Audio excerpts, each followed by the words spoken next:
Hello class 10 students, my dear students, hope you are doing good.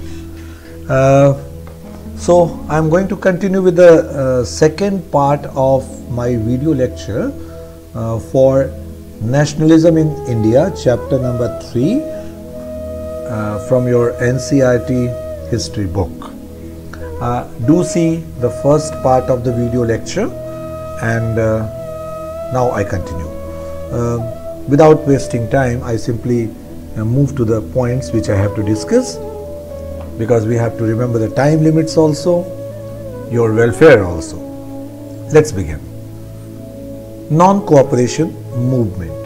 It was launched by Mahatma Gandhi, but why non-cooperation? In his book Hind Swaraj, written in 1909, Mahatma Gandhi had declared that British could rule over India only because of cooperation given by some Indians.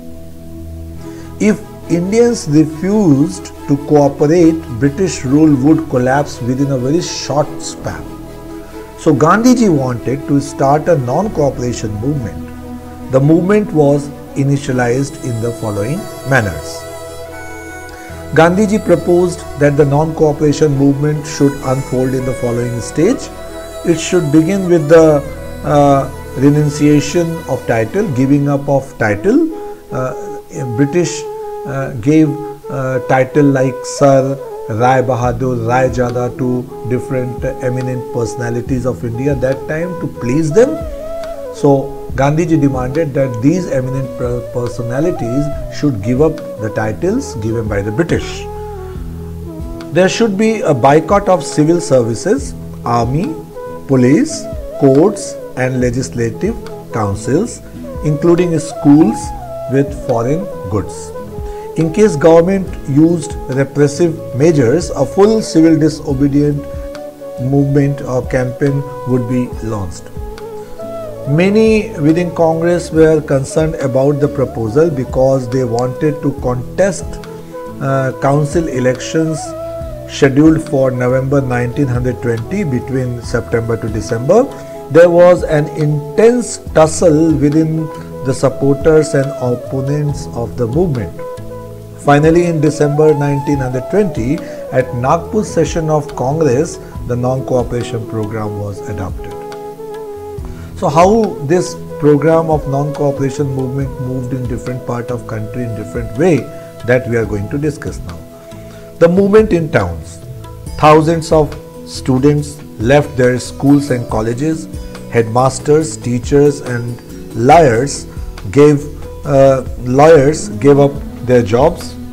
The council elections were boycotted in most of the states except Madras, which is Chennai today, due to the non-Brahmin community who wished to gain power with the help of the council. As the boycott movement is spread, people began rejecting imported clothes, especially made in England, and decided to wear only the Indian clothes. Thus, the production of Indian textile mills and handloom went up. The import of foreign cloth had dropped from rupees 57 crore in year 1920, and while it was about 102 crore in 1921. People also burnt British made clothes and picketed liquor shops. The movement gradually slowed down because of the following reasons. Khadi cloth was more expensive, so it was not in range to poor people or common people to afford. So that was the one reason, and other reason was the lack of Indian schools, colleges and judicial machinery. Students, teachers and lawyers went back to their work, and they started working with the government once again. What happened in countryside? Countryside means village. Rebellion in countryside. This movement had started in Awadh it was in United Province that time, currently called Uttar Pradesh area of Lucknow, etc. This movement had started in Awadh prior to launch of non-cooperation movement. Baba Ramchandra, a former indentured labor in Fiji and sannyasi at present, led the peasants of Awadh. The movement was against high revenue demanded by talukdar and landlords. Peasants demanded reduction in revenue, abolition of begar and social boycott of oppressive landlords. In many places, Nai Dhobi Bandh were organized by Panchayat to deprive the landlords of the services of barbers and washermen. In October 1920, the Audh Kisan Sabha was set up and headed by Jawaharlal Nehru and Baba Ramchandra with few others. They set up over 300 branches of Sabha around the rural region within a month. The local leaders told the peasants that Gandhiji had declared that no taxes were to be paid and lands was to be redistributed among poor people. Finally, the Congress leadership was very unhappy to see this kind of rumor spreaded everywhere, and they decided to unfold it. The movement in tribal peasants. In colonial government, the colonial government had closed large forest areas. If you have studied this forest and society in class 9th, you must be knowing this part. So they closed large forest areas and prevented people from entering the forest to graze their cattle or to collect firewood of or fruits or leaves, etc. This immersed the tribal people, and in Gudem hills of Andhra Pradesh, a militant guerrilla movement is spread in 1920s. This movement was led by Alluri Sitaram Raju. He was inspired by activities of Mahatma Gandhi and persuaded people to wear khadi and give up drinking of alcohol, and requested people to participate in non-cooperation movement. But at the same time, he felt that that British cannot be thrown out without proper blood and violence. So finally, Raju was captured and executed in 1924, and over the time he became a folk hero in the area of Andhra Pradesh. How did people accept non-cooperation movement in plantations? The plantation workers who were working in tea gardens of Assam, how did they see it? That is also important to know. Plantation workers in Assam were not allowed to leave the tea gardens without permission, and in reality they were bound there under the Inland Immigration Act made by British in 1859.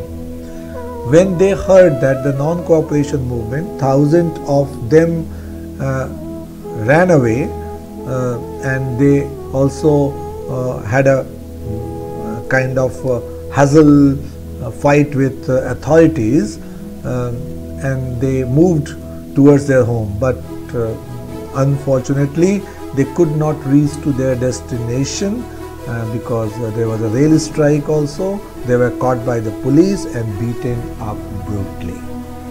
So non-cooperation movement somehow could not achieve what Gandhiji had dreamed of achieving it.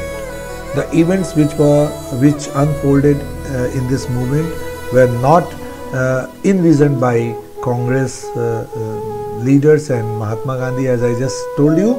So in February 1922, Mahatma Gandhi called off the non-cooperation movement because of the following reasons. In Chauri Chaura, Gorakhpur, which is falling in Uttar Pradesh today, 22 policemen and 3 civilians were burned by a mob.